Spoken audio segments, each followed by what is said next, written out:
I'll be back. And you will know my name is the Lord. I'm walking here. I'm walking here. I'm sorry, Dave. I'm afraid I can't do that. Groovy. By the way, while you were gone, Mike, you missed Cody singing Werewolves of London in its entirety. Oh, I miss all the good stuff. It's such a catchy song. Ooh. We ready? Start the episode. Oh my god, I just realized that Pinhead is just wearing a t-shirt on the DVD box art for this movie. Yep. That says it all. Yep. It's literally just a makeup test with a Photoshop filter over it. That's amazing. And on that note, welcome to Box Office Pulp, everybody. Welcome to Box Office Pulp. Movies, Moxies, something else. I don't remember the third app. Movies, Madness, and Moxie. You came up with the tagline. Yeah, we haven't used it in a while. It's We on use it every episode. It's on the website. Yeah, alright. Anyways, welcome to Box Office Pulp. We have a very, very special tale from the Bop today. We're going into uncharted territory, and by that I mean I think there's only 8 people that have seen these movies, and if they keep making them, that's right, we're talking HELLRAISER sequels. And not the decent, like, Hellraiser 2 kind of sequel, we're talking the deep end of the Hellraiser canon. We are talking about Hellraiser, Revelations. Dum bum bum. A movie which Mike and James have seen, but Cody and I have not. Or never will. You never will. We would not allow you. I'm Cannot gonna go open with that box. You will not come. No, never to. again. This is going to be awkward to explain to my wife. Now, I think we should say some... Don't worry, Lefty will understand eventually. I'm sorry, that was before. I'm so alone. So, I feel like we She's should go... very sensitive, all right? I apologize. I feel like we should go into some backstory about what Hellraiser Revelations is. Yeah. So, there's a Hellraiser, and he's revealed. Nothing is revealed in this movie. That's what we couldn't believe. They just picked a sequel title. Like, they literally think that there was just a list, and that was the one that didn't have a direct-to-video sequel attached to it. We were disappointed that they didn't continue with the Hellraiser tradition of having hell in every title. So we couldn't get Hell-elations. Hell-elations. Oh, that'd have been awesome. It sounds like the name of a porn, which would be appropriate. Just one thing. I would love it if they went back and used Hellbound. Like, Hellbound and Down. Loaded up and hurting. Oh, We're yeah. going to show you sites that you should never be shown before. Quiet, Danny McBride, get out of here. Kenny Powers wept. So... Could you imagine him in a Hellraiser? What the hell? Like the Cenobites are torturing him and he's like half into it, half confused. As we all would be. Like, alright, let's see where this goes. Hey, get away from my nipples. I like that pussy you got on that neck, girl. I actually want to see that movie now. Can that be the next direct-to-video Hellraiser? Hellbound and Down. Going to HBO. Just skinless Danny McBride. I was thinking he'd be more like Butterball. Julia, you gotta help me. I need blood. Come on, just fucking give it to me. Gotta put some tiger balm on this corpseless fucker. I screwed that up. I was gonna say headless fucker, but too late. Editing. Fail. Too late. Just cut that joke out, please. I feel ashamed. No. This is your suffering. Oh, and I thought I was in hell before. So, Hellraiser Revelations. A film... It's essentially Roger Corman's Fantastic Four, but for Hellraiser. Pretty much. This was a movie released for the sole purpose of retaining the Hellraiser rights just long enough to get the remake into production, which ironically still has not happened. I was gonna say, how did that work out for him? And when we say get it into production, Doug Bradley explained this when he announced that he wasn't going to play Pinhead in the film. Because yes, Doug Bradley does not play Pinhead in Hellraiser Revelations. It's not a Hellraiser film without him. It's just wrong. Oh, you have no idea. So I'm a sweet summer child. I have no idea. Now, essentially, he was given the script about 2 weeks after it was written. They were going to start filming the week after he had gotten the script. About 4 to 6 weeks after that, the film was supposed to be in the can done. And not surprisingly, there was only one draft. Now, of all the shitty Hellraiser direct-to-video sequels there have been, this is the only one Clive Barker has gone out of his way to disown. Okay, can I read aloud Yes. Clive Barker's thoughts on this movie? Oh, Jesus.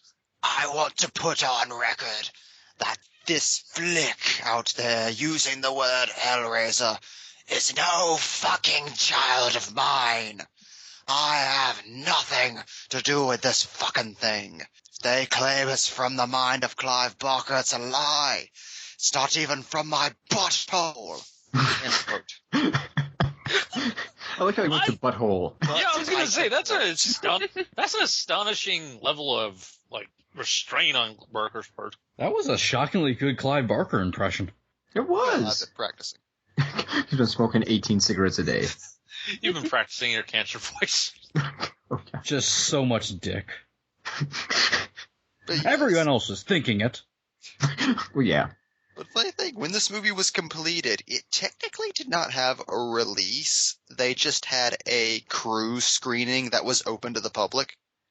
Which in my head is just, it was a closet somewhere, and somebody opened up the door and said, anybody who wants to see the new Hellraiser movie, come in. I'm imagining it like they showed it like in a closet, and someone walked in to try and find a broom and was just like, what the hell? No, And it's the like door locked behind them, they were forced to watch this movie. Like, no! It's like the kill screen scene in King of Kong. There's a Hellraiser movie, everybody. Anybody want to see this Hellraiser movie? No? Okay. I don't understand why they would want the rights to Hellraiser that badly that they would throw away, I'm assuming $85 to make this.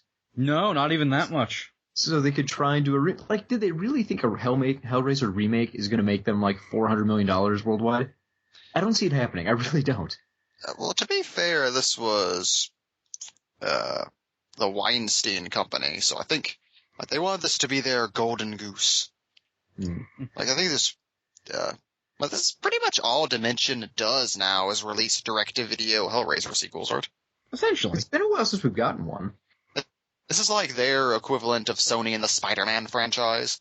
Like we're just not gonna let this one thing go. I'm just trying to think, like, okay, what did the Evil Dead remake make worldwide? Not a super ton.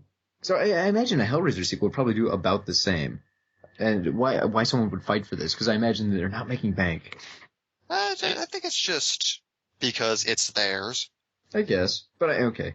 So I mean, Evil Dead worldwide, and this is like Evil Dead, the cult big movie that everyone knows about, $97 million worldwide in 2013 on a budget of something like $20 million. So not amazing. By the time you add in marketing and stuff, it's like, I'm sure it made a few bucks.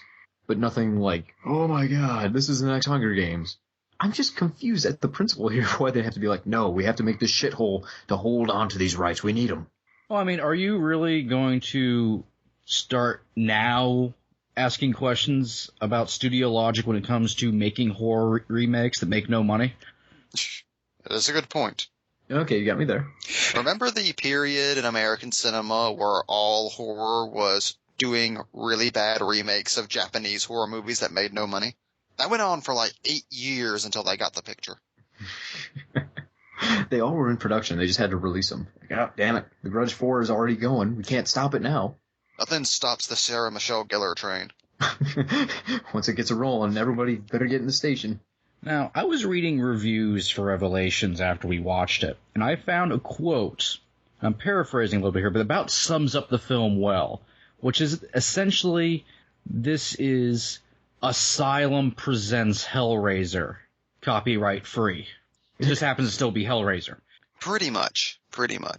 It's essentially a weird remake of the first Hellraiser, but with a cast pulled from a third-tier CW show filmed on what I'm 90% sure is a porno set. It was definitely used for porn. That's definitely where they were renting the house. To be fair, that seems like it makes sense for a Hellraiser, though. No, trust me, they don't do anything with it. If only there were pleasures untold. I guess we put it off long enough. I guess it's time for us to go into the memory palace. Bum, bum, bum, bum. Diddly, diddly, diddly, diddly. Ooh, Tales from the Bop. I'm currently gently massaging my memory box to open things up. Is it talking to you? Does it come? It needs blood. Well, are we free from sound effects, Cody? This movie stars Stephen Craven and Nico Bradley, two white Americans who decide to go to somewhere in Mexico to do rich white kid things. It's never clearly explained. It's just drugs. Yeah, it's just Right. From what I've gathered, they came to go to a single bar and fuck a Mexican lady. Like that's the extent of their wild Mexican weekend. To be fair, though, if you want to fuck a Mexican lady, Mexico is the place to be. Well, I mean, you say that, but I'm pretty sure the filmmakers don't know the difference between Mexico and Cambodia. Yeah, that becomes a thing later. What? Into. We'll put a pin in that for later. Eh. A cold open of this movie. I I know, was yeah. gonna say.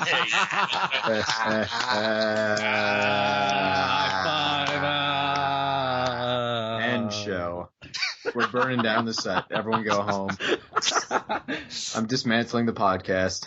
Shut it down! You see, We because tried doing it live. It was a mistake. We're not doing it live. We tried doing it live. It was a mistake. Flexo leaves in a helicopter. He looks down. We've spelled out this has been box office poll for the credits. Suicide is painless. It brings on many changes. Okay, go ahead. So far, I imagine this is like 100 times more entertaining than the actual. Yes. So, 30 minutes into the episode, we go to the cold open, which is Steve and Nico opening up the box. Now, I should point out that 1/3 of this movie is found footage. Oh, God. It starts out as a found footage film. Then they realize they don't want to do that, and they just say, fuck it. It's kind of hilarious. It's a really weird, awkward transition, especially because, let's get slightly ahead, but without detail here, they go back and refilm scenes that they did found footage and then show it later in the movie. They said double coverage, and they're like, we don't want to waste this footage. It's really bizarre. So we just suddenly open to Nico shirtless, surrounded by candles in like an exact recreation of the opening of Hellraiser. In a Mexican basement of some kind. With Steve just recording it for no particular reason. I want to point out, and again, this is jumping ahead a little bit, someone gives them the box randomly while they're at a Mexican bar in Mexico land and just tells them, open this up and it'll be really cool. With no real transition, they just end up fucking shirtless, surrounded by candles, opening up the box. That's what you do. When you have cool boxes, you take your shirt off, you get some candles. Now, I want to talk about this in regards to the box itself, which I'm pretty sure is made of plastic in this film. It's hilarious. Like, I think someone drops it at one point and it just goes clink, clink, clink, clink, and rolls around. Like it's made of foam or something. Now, One question. If you had to open the hell box and you're lighting candles, do you have to get a particular scent for that? Or it does not really matter? It's Are you lighting up? foul fragrance. Pain! That's the thing. Like, let's say you're summoning a Cenobite, like a Lord of Pain and SMM. Is it acceptable to have like apple pie smell in the room? No. As I learned from reading The Hellbound Heart, they like vanilla. Oh, okay. Yeah, Shit's that's canon. Barker covered this. Don't act like he wouldn't. Sorry, that was an aside, but it's an important question to me. I That's just sensitive. needed to know for a friend. What you were saying about the box. By the way, these candles in Revelations were cinnamon. They were way off. Oh. Now, if you're familiar with the box in the previous Hellraiser films, when it opens, it comes up, it turns, it closes again.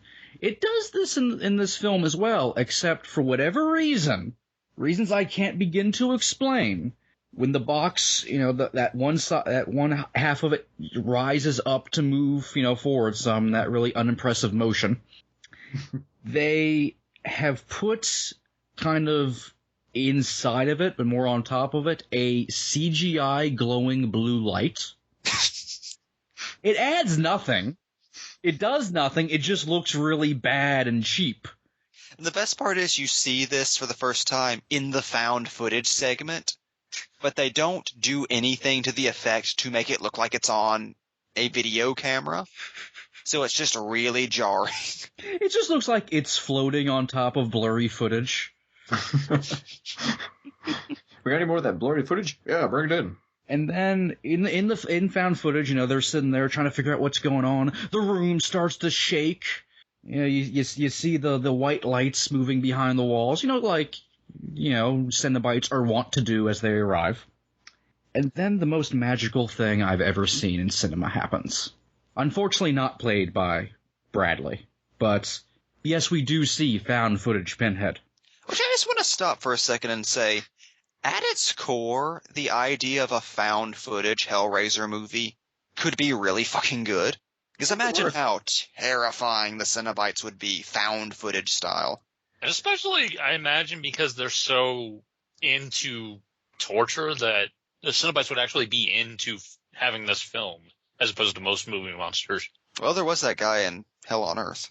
Oh yeah, the camera Cenobite. The one who threw CDs. Yeah. No, that was the DJ Cenobite. Yep, totally different. So, Neo Pinhead walks in, and you can't really get a good look at him because he's out of focus, but you know something's wrong as soon as he begins speaking, and I would like to do not an impression of Neo Pinhead, but I would like to do the actual voice he uses. It sounds exactly like this. You opened the box. We came. You have welcomed into your mortal existence pleasures and pains untold. We have such sights to show you. Because Pinhead is not played by an actor. He's just played by some dude that was on the set that day. Oh, I think I found this out. I don't know if this credit is correct, but I think Fred Tatasciore dubbed over that actor. But it doesn't sound anything like Tatasciore, so I'm not sure. I would be surprised if he sounded bad if it was Tatasciore. He sounds pretty bad and gets progressively worse. To the point where by the end of the movie, he's just doing like this weird Dr. Claw voice. Oh, it's bizarre. Once again, to get ahead of ourselves, when he first shows up, it's not as jarring. Like, okay, he's still kind of at least putting on kind of a Pinhead performance. The voice is off, but you can see that he's at least trying to be Pinhead. Like, there's some Pinhead in there. Then by the end of the film, he's just talking. But scowling a lot and squinting. Like he's the bad guy in a fucking Die Hard film or something. Like it's really weird. I thought he was going to call one of the kids an American cowboy at some point. Just to point out, the dude who plays Pinhead looks alarmingly like King Joffrey from Game of Thrones. That was to a distracting degree. It was very distracting, yeah. He looked like a beefy Joffrey. Also, he was fat. I think we should point out the fact that Pinhead was fat. The beefy part didn't tell it, but... Didn't even get like a lanky dude like he normally is. Like they just got... This was a cosplay Pinhead, and not even a good one. Oh, Jesus. I think there's one detail about the Pinhead and makeup we need to go into. Yeah. So, you know how Pinhead is called Pinhead? Yeah. Well, you know how Pinhead actually has nails in his head, not pins?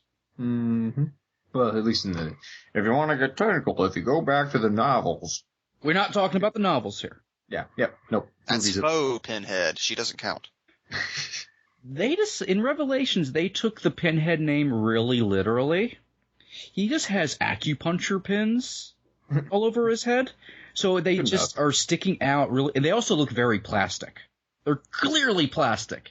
And they just have smooth balls on the end of them. And they're all crooked. Like, they just wiggle around whenever he moves. I noticed above his eyebrow, he has 2 pins in one spot. Because they were just haphazardly glued on there a rush.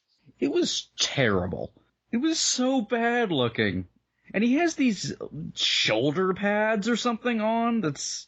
Yeah, he has these weird fucking, like, 80s nightclub shoulders. Or he looks like a Victorian woman. He has a bizarre silhouette. Okay, so Pinhead obviously sounds just horrible in every conceivable way. Like, what about the other Cenobites? Are they, like... There really aren't other Cenobites. I was just about to say, do they have money to afford anyone else? We haven't gotten introduced to the other Cenobites yet. Until, like, the end of the film, there's only one other Cenobite. And I'll just go ahead and reveal it now because this is the most us joke that I can't believe actually ended up in a film. It's sexy female Chatterer. Unce, unce, unce, unce, unce, unce. It was only a matter of time, and I'm a little annoyed they beat us to the punch. Which I'm still convinced is only in there because that's the cheapest makeup effect to do. Why you just throw skin over somebody's face? That's it. Did she at least chatter? Yes. Okay, I so think they they got got one thing. She's just like at a picnic somewhere eating corn on the cob. The makeup was still not that great. It was pretty much just a smooth skin. You know how Chatterer usually looks all, fucked up and stretchy and deformed. She just looked like she had kind of a bobblehead thing going because all the makeup was like, it must have just been a mask they slipped over her face. Because they couldn't afford makeup. So anyway. Listen, do you ever see a shot of her from behind? Because I assume behind you see Velcro. Big old zipper. I think about it, no, you don't see her from behind. So we're 1 minute into the movie, I'd like to say. Yes. What? Oh yeah, we're still in the found footage part. So I just want to point out, this movie is 5 minutes long, so we don't have that much more to talk about. Oh, okay. So Awesome. Pinhead he's just there, like, right from the start. This is the one Hellraiser sequel that just has wall-to-wall Pinhead. And it's not a Pinhead you want to see. So Pinhead Guys, shows... you don't understand how meta this is. They're finally giving us all the Hellraiser we want, but making us suffer through it. This is the most Hellraiser. I know. It is. This is what both, you wanted, right, Frank? Fuck you. It is both pleasure and pain, indivisible. We'll get back to that line. So Pinhead shows up, he gives them the hooks, then we pan out and it reveals that it's the mother of one of the young boys who's watching this on the video camera. Looking shocked, her daughter walks in. Mom, what are you looking at? She turns it off. No, nothing, dear. We find out that the mother watches this tape on a regular basis and just says nothing about it. I just like the phrase, gives them the hooks. It makes me Give 'em think the of hooks, Pinhead. Futurama. Yeah, give them the clamps. Woo! You mean these hooks I use every day? At every opportunity? These hooks? You're a freaking genius, you idiot. So this then leads to a white person party being held with the families of the 2 missing boys. One long white person party.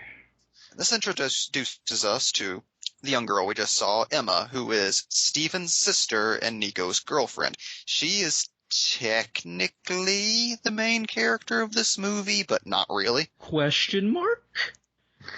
Now, inflection? after some word talking between the characters, Is that all they had in the script?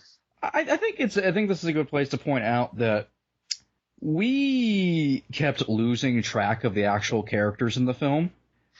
Like, one showed up, like, heroically at one point, and we had no idea who he was or if he had been in the film this whole time. it was kind of like the third act of The Room, where people just show up.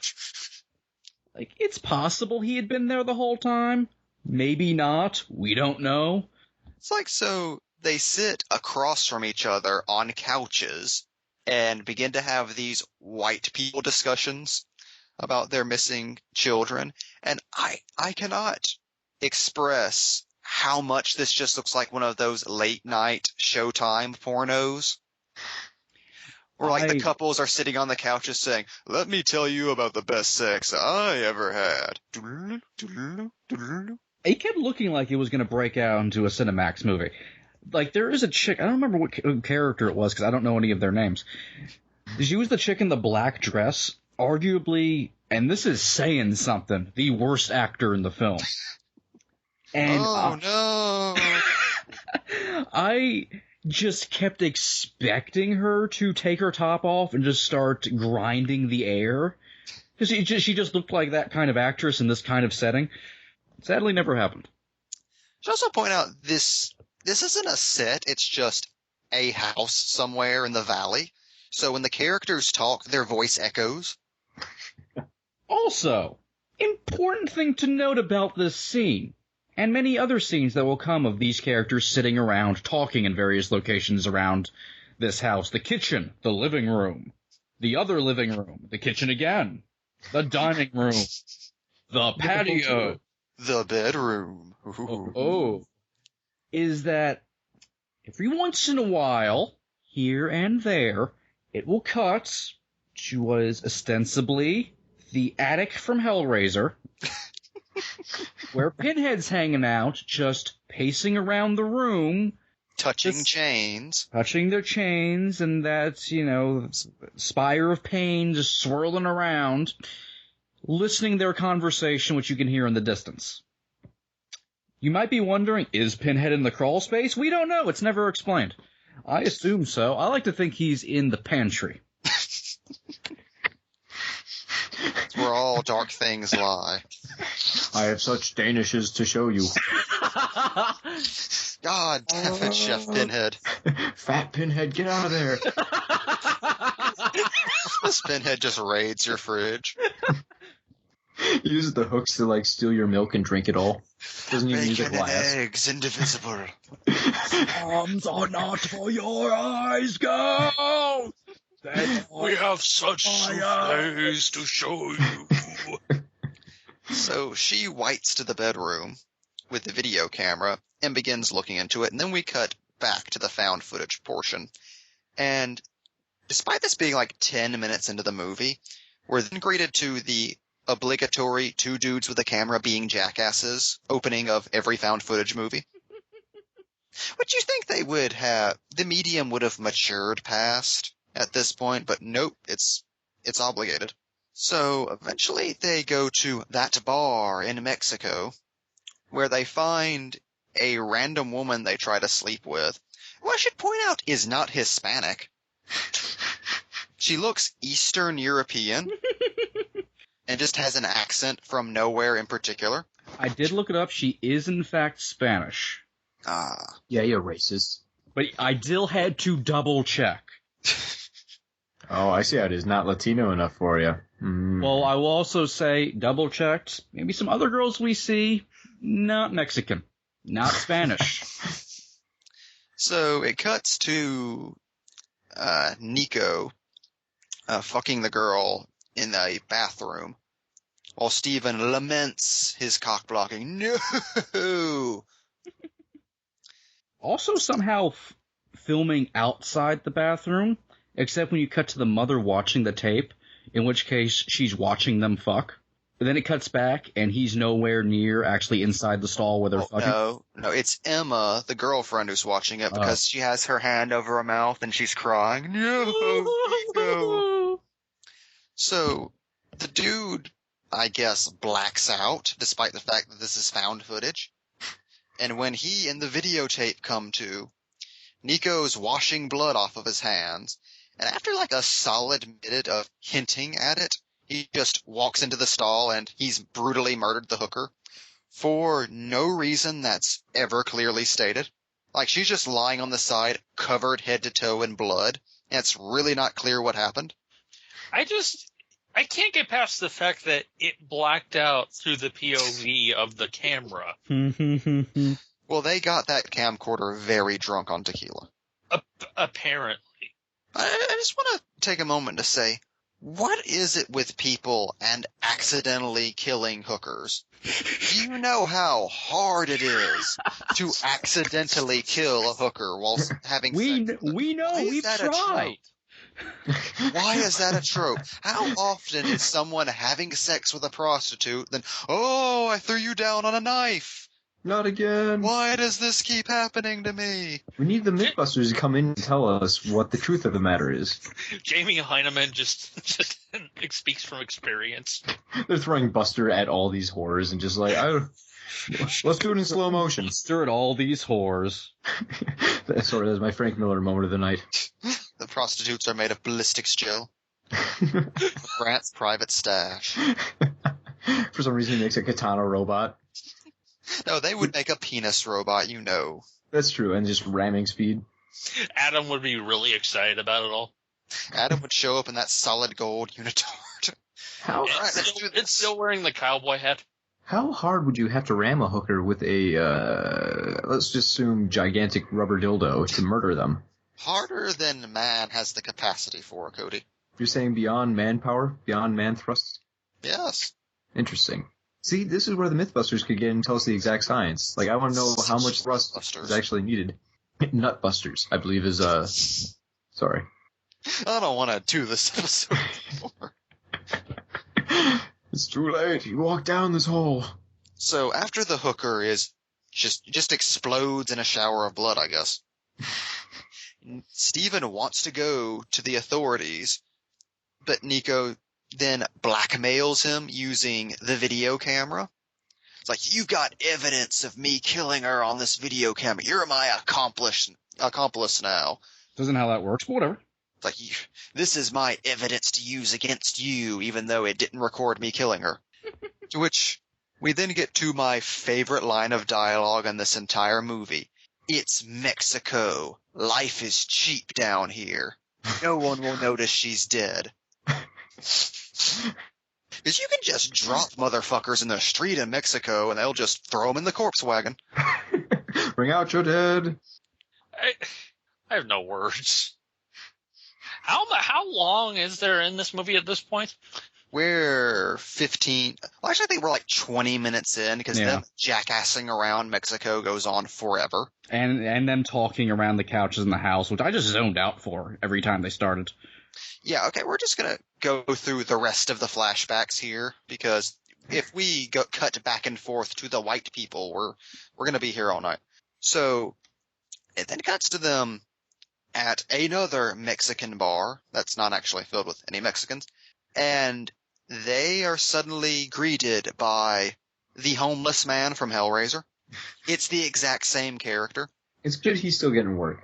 James, be sure to mention... It's not the same actor. Be sure to mention who he looks like. Rob Corddry. Had to check to make sure it was not Rob Corddry because he looks and sounds like fucking Rob Corddry. Even his delivery is like him. Was he bald? I call this the lament configuration. So he just shows up, throws the box on the table. He's like, you like sex, don't you, kids? Well, this thing's even better than sex. This is what I found fascinating. Does he work at a carnival somewhere? Yeah, that kind of vibe. You there, you wanna win a teddy bear, don't you? Come on down.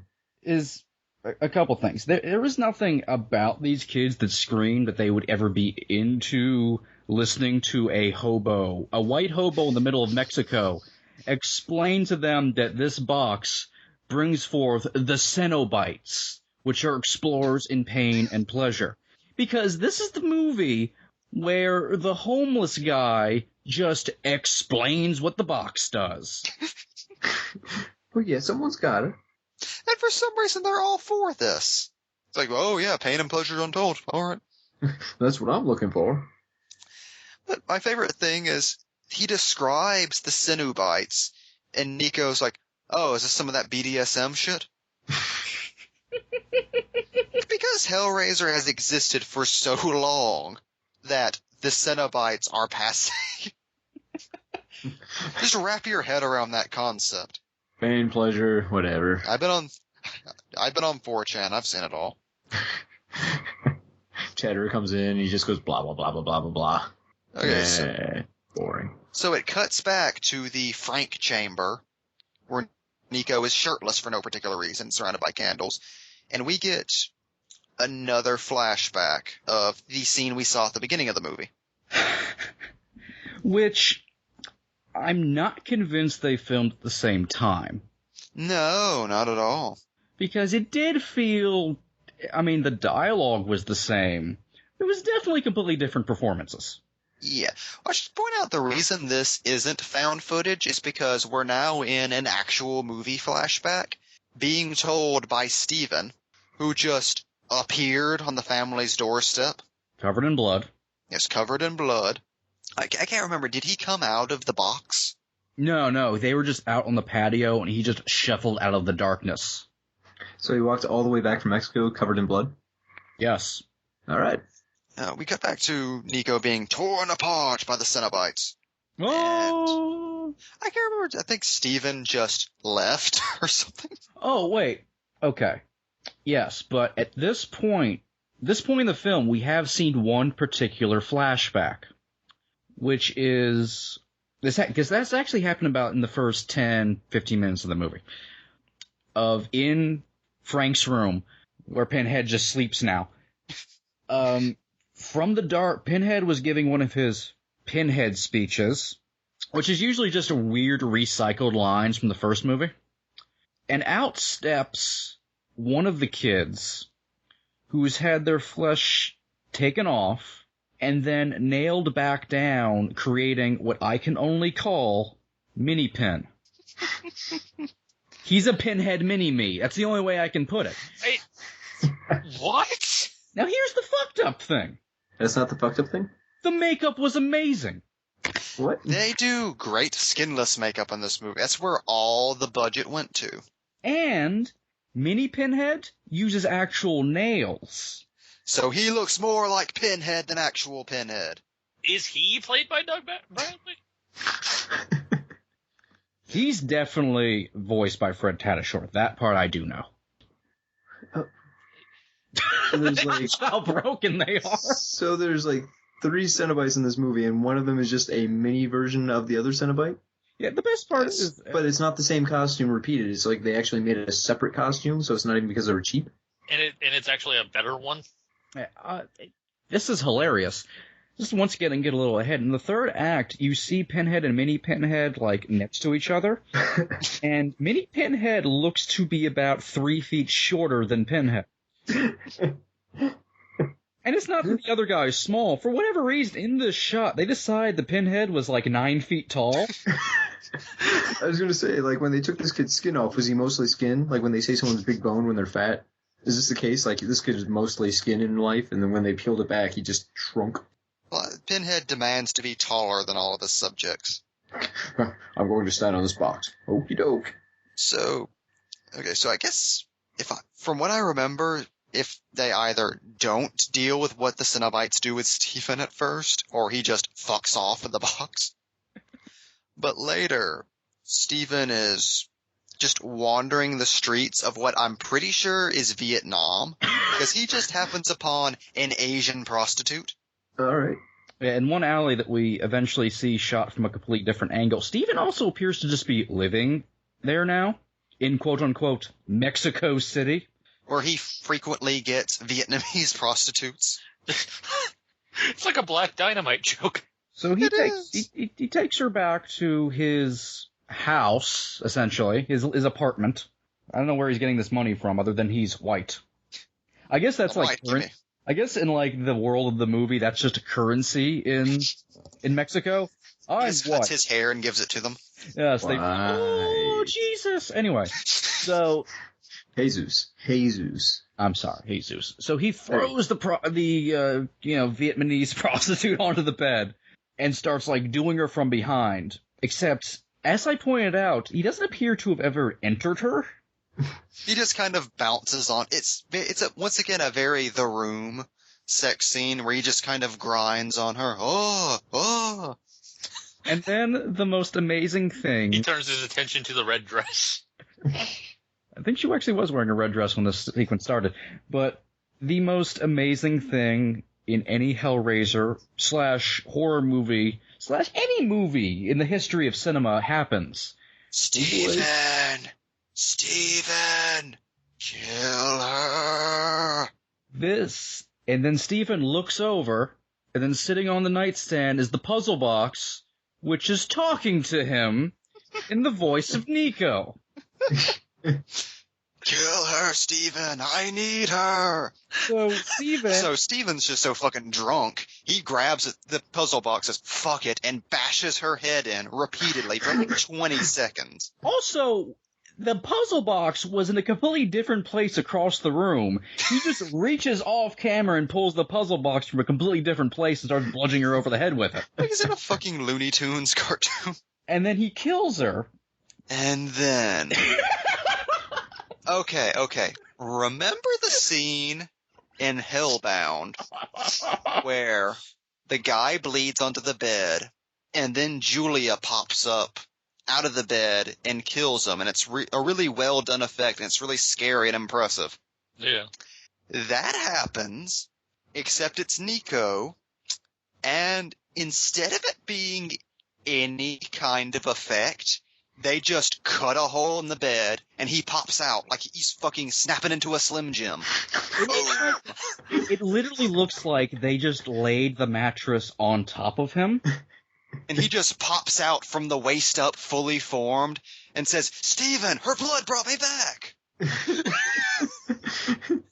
As blood is wont to do. With this big fucking grin on his face, and Mike and I just fucking lose it. Because there's no build-up. He hits her in the face over and over. It cuts to her covered in blood. He pops up out of the bed. Steven, her blood brought me back! And I just love that they felt they needed to get that exposition out there. Because watching it wasn't enough for you to understand. It's like watching the Spidey Super Stories version of Hellraiser. It's like, you know those little books they make of the Avengers where it's like, Tony Stark's brand new friends. Here's him fighting the bad Ultron. It's like that in movie form. So it's like a child's picture book? Of pain. Oh, yeah. And pleasure. Mostly pain. We cannot do the delivery of this line justice. He's so chipper. Steven, her blood brought me back. Oh, boy. I should also say at random points we've cut back and forth to Steven being tortured by the Cenobites at an uncertain point in the timeline. And there's a shot of the Cenobites cutting his face off. He looks into the camera and says, pain, pleasure, indivisible. For no reason other than that's a Hellraiser thing. There's a lot of that. Like, I'd say 40% of the dialogue in this movie is just dialogue from Hellraiser and Hellraiser 2. I actually would have loved that if they did that in Evil Dead remake. Like, someone gets hit in the face with a nail gun, they just turn to the camera and say, groovy. You say that as if that's not in the director's cut. It is. So we go back to white people, and Emma is just tucking her brother in. He's giving this really zombified performance. Oh, Steven is Nico wearing Steven's skin. I just want to make that very clear because... Spoilers. Hellraiser Revelation dies. Because they do not do a good job of making that a plot twist. Not at all. I mean, it's... Especially considering it's just Hellraiser. Yeah, I mean, we know the rules. Also, they think they're being clever with it in the third act, and it's been obvious for an hour and a half. Despite the fact the movie's not an hour and a half long. It was obvious whenever we pressed play on Netflix. Like, and there's like this mystery of like, oh, like Nico is, fake faux mini Pinhead. It's like, no, it's very obvious who it is. We literally see him get his face cut off and say pain and pleasure indivisible. You can figure out the entire fucking plot in like 2 flashbacks.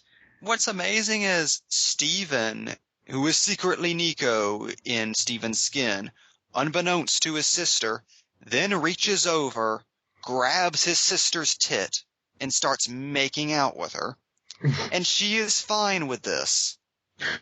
And then, All right, why not? then The he movie still thinks that you don't know that he's Nico at this point. So And I don't remember, she was just really into her brother. They went full on Game of Thrones right out of the gate. Oh yeah. And I don't remember, was it this scene or was it a dream sequence she had earlier where they were making out and then he cut off her tit? Oh yeah, I think that was a dream sequence earlier. Because they just decided to throw incest in there like halfway through the script. Fuck, there has to be something in this movie. Oh yeah, I think Pinhead, like, whenever he actually meets Emma, he, like, boasts about it or something. There's dark desires inside of your heart, girl. Except he doesn't sound like that. Yeah, I was gonna say, it's like you're actually like painting a better version of what I imagine that scene was actually like. No, it's more like, there's dark desires inside of you. Well, I think in this Pinhead's version, it's like, you want to pleasure your brother. Pleasure. HELLRAISER. Pain. Clive Barker. So then, apropos of nothing, the hobo shows up. Oh yeah, no, this fascinated me because I don't know, I guess maybe if I was paying more close attention, I would have understood this. They're just on the patio with a shotgun. Oh yeah, because there's the total generic horror movie sequence of, there's monsters out there, and we're just standing around doing nothing. Well, not this guy, and he grabs a shotgun and just walks outside with it. Just shoot it at the sky, I guess. And he's greeted by the hobo, who's just there for no reason. He walked all the way up from Mexico. I think the only thing the hobo says is like, he's here. And then the dude with the shot, this is the dude who we weren't sure whether or not he was in the movie the whole time or not, tries to fight with the hobo. The hobo takes out a large knife and slashes him across the forehead. He falls. The hobo, I think, just backs away and leaves. They pull the guy into the house, and he's had his entire face slashed off. And then he just dies immediately. That's not how that works. I'm not sure. Here's what I want to know. Which scene did they shoot first? Like, in what way did they fuck this up? Did they shoot the Skinless scene of him being dragged in first? Went to actually shoot him getting his face cut off? Went, fuck, we have no money, so he gets sliced once, and they just hoped it fell off while he was being dragged in. What happened? I like the idea that his face just falls off like he's Amber Sweet. Oh. Did they like drag him into the house face first? Like maybe there was some really rough carpet and it just kind of scrubbed off. Yeah, they hit the welcome mat. Oh God. So he died. Chick in the black dress freaks the fuck out this is where I knew she was the worst actor in the movie. Her freak out is incredible. Oh my God. It was a Troll 2 freak out. And they just spend so much time mourning this one random dude. Yeah, like it's a fucking Walking Dead death. But we go to more. He was the best of all of us. So we go to more flashbacks. And we see, once again, Steven shows up at that same street corner, finds what may or may not be the same Vietnamese prostitute. No, I swear, this one is definitely Cambodian. This one is definitely Cambodian. It just looks, you can tell. Yeah, you're racist. Mike knows these things. I know my prostitutes. My Asian sense is tingling. He takes her back to her apartment, shadowed by Skinless Nico, who's wearing a hoodie. He's wearing a hoodie. He's got some of his face band. It actually looks like a pretty cool visual. I will give it that. So Steven goes in, sees that the hooker has an infant son in the next room. No, in the same room. Oh, yeah. Just totally loses his boner, walks out, he's like, I can't do it, man. I can't do it. She's got a kid. So he just walks outside and says, well, just kill her yourself. So Nico comes in and violently murders her. And Steven doesn't do anything, so that little turn doesn't mean a goddamn thing. And the baby dies. I feel like we should point that out. Oh, yeah, he does murder the baby. Because he needed that skin. What was he going to use the baby skin for? Just like a portion of his skin? Like give him really smooth butt cheeks? Or like... Yes. Oh, right. yeah. I like the idea of him just scratching his chin saying, what part of my body do I need to be extra smooth? Well, if you think about it, that's the way you get the smoothest balls. Ah, wrinkle-free. I like it. Smart move. The rest of us have to iron our balls. This guy's perfectly smooth. So, I mean, if it solves everything. I think, was it from this flashback? Do we just immediately go to more white people talking? Or does it immediately go to the next flashback? No, we go to white people talking where Steven just walks in with a gun and shoots his dad. Shoots him and dramatically reveals himself as Nico. We then flash back to Steven being murdered by Nico, who needs his skin. Oh, yeah, because he won't... Well, yeah. Okay. We're going into Hellraiser logic here for a quick second. So in the first film, Frank takes his brother's skin to wear it. And the thing is, as it's revealed in Hellbound, you don't necessarily need to wear someone else's skin. You can regenerate your own body. But Frank just took his brother's body so he could live his brother's life. Right? I mean, it's pretty easy to follow. Yeah. In Revelations, there is actually a line, you have to bring me a male so I can wear his skin. Because Nico is just lazy. By the way, I want to know how Nico knows the logic of how all this works. Like, I rented Hellraiser before we showed up. There's a handy-dandy guide. It's like Beetlejuice. You know, every person who has their skin ripped off by Cenobites gets a guide. Guide to the recently pleasured. Michael Keaton, go away.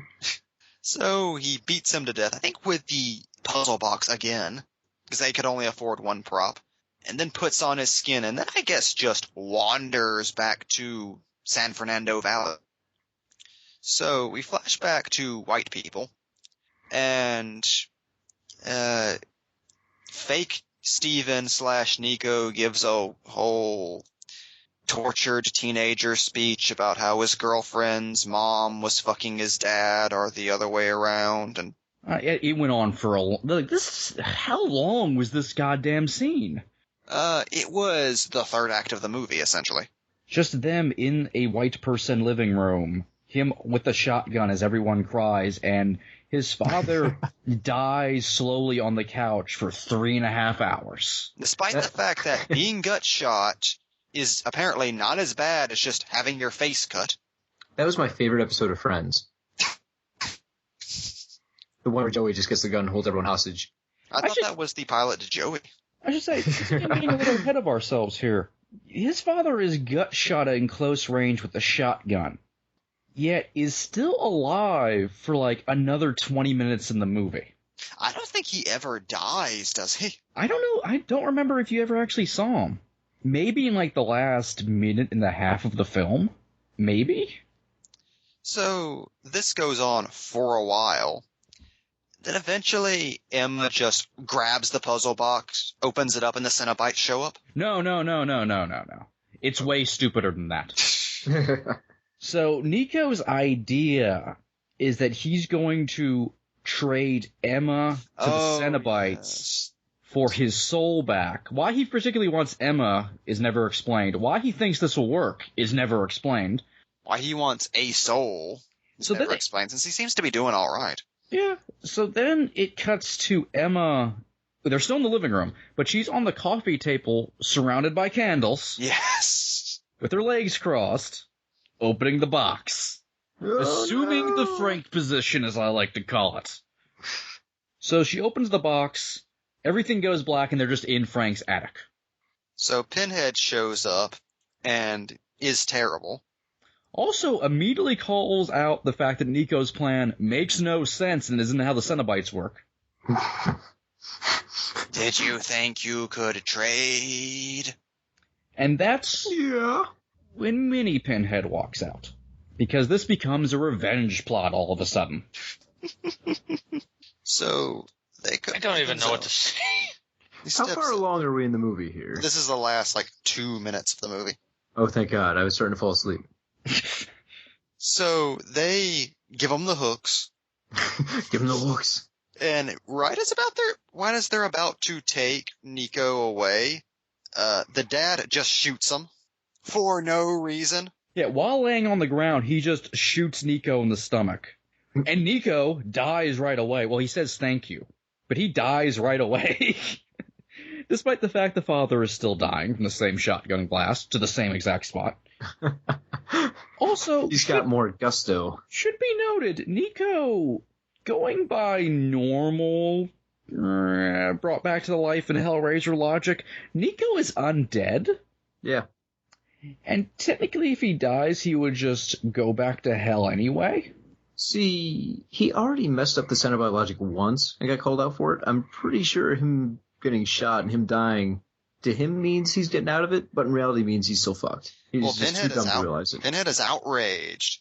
You have denied us our pleasure. And this points out to the dad that what he did made no fucking sense. But you revenge killed him as we're taking him away to torture him for a century? Oh. And you guys would have been perfectly in the clear? Oh. They don't even try to justify it anyway. It's like, well, this has to happen. So, the chick in the black dress begins screaming. So, Pinhead shoots 2 chains out and pulls the skin on her throat side to side. So she kind of looks like the female Cenobite for a second. For a split second, Mike and I thought that this was a prequel and that was the origin of that character. And she has a Talia-level death. Like, this chick goes, and sticks her tongue out like a cartoon character to die. Rolls her eyes in the back of her head, sticks her tongue out, and then dies. Yeah, my father's work is done. The chains shoot out and grab Stephen and Emma's mother, and then just pull her backwards into shadows. Then I think the father... And then, at this point, Pinhead's then talking to Emma about, dark desires in her heart, etc., etc. They're going to take her, blah, blah, blah. I don't know. The movie really ran out of internal logic at this point. Not that it had any to begin with. I like there's a finite supply of logic that the movie had and just burned it all up. But you could watch it attempting to just make up an ending.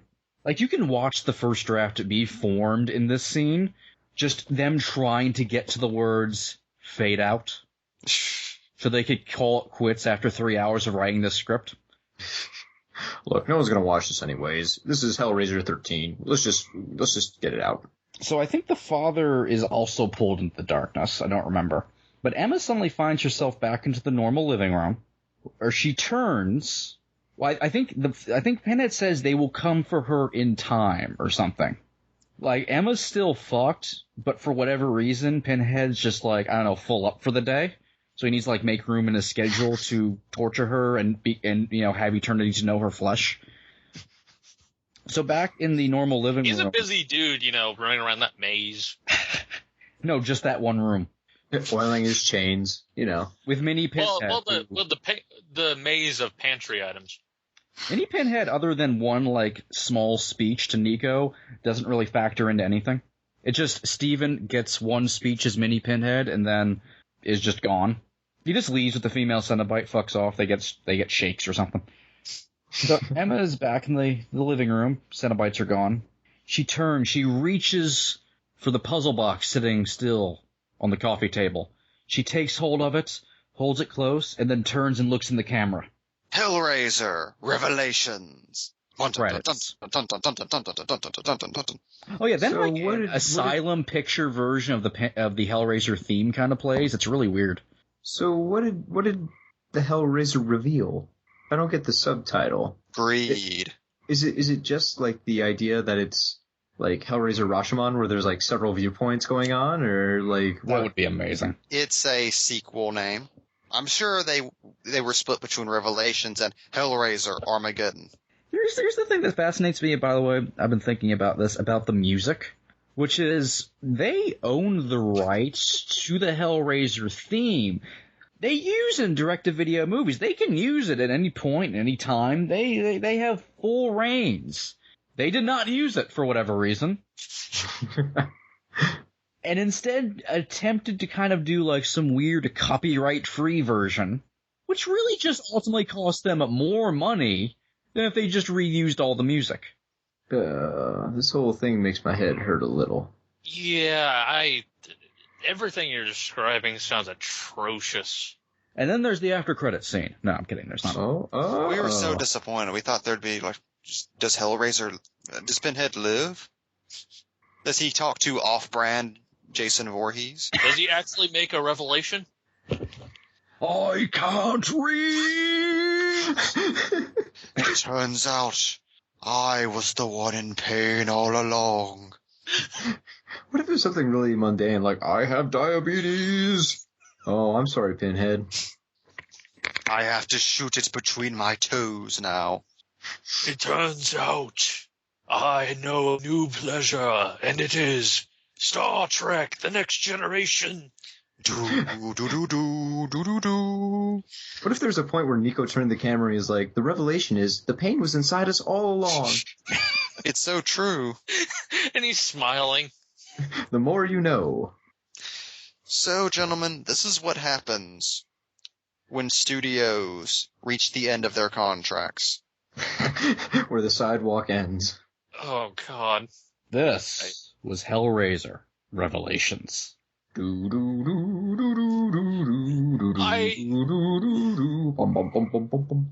had such things to tell us, and I didn't want to know any of it. Imagine how we feel. I think you actually gave me a little bit of a headache. Also, I feel like we've somehow made it sound like more happens in the movie than it actually does, if that's possible. No, there's nothing. Like, there is just some stuff strung together, then, like, two funny things happen. I mean, there's a mini Pinhead. Mini pin. Hellraiser Revelations might be the worst movie I've ever seen. Wow. Have you seen Demonic Toys vs. Puppet Master? Okay, I know that's the one you always bring up, but no, I haven't. It's pretty bad. Well, no, to be fair, the other one you bring up is Wolfen. Wolfen's better, but still torture. Hey, Wolfen. Wolfen. Yeah, you wolfing in here? Wolfen. Well, okay, I've had enough. Let's wrap this up. Yes. Oh, good Lord. I gotta nap this one off. It's the This only way. was not for our ears, boys. I don't like Pinhead saying boys. It's weird. Boys. It's like, can he hang out with the tall man? Like, just them screaming at one another? Boy, girl. They're just pointing at bathroom stalls. Angus Scrimm is Pinhead. That was casting. Ooh, that would explain why he's 9 feet tall. Anyway, this was Box Office Pulp. This was Box Office Pulp. That was a wrap. Get the hell out of here. See, Hellraiser? It's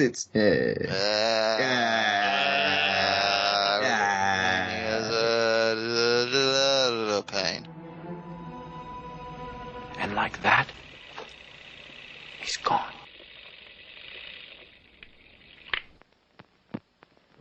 This is Box Office Pulp Guy, and this has been a Pulp Podcast production. Now please, please, please, put a gun in my mouth and pull the trigger and say goodnight. And now, on with the show. And on this day, the heavens and Alan Moore's beard opened up and revealed to you graphic novelism. The podcast where comic book culture goes to get vivisected is now on the Pulp Podcast Network. Find it at graphicnovelism.blogspot.com or follow us on Facebook at facebook.com/graphicnovelism. Also on Stitcher Internet Radio.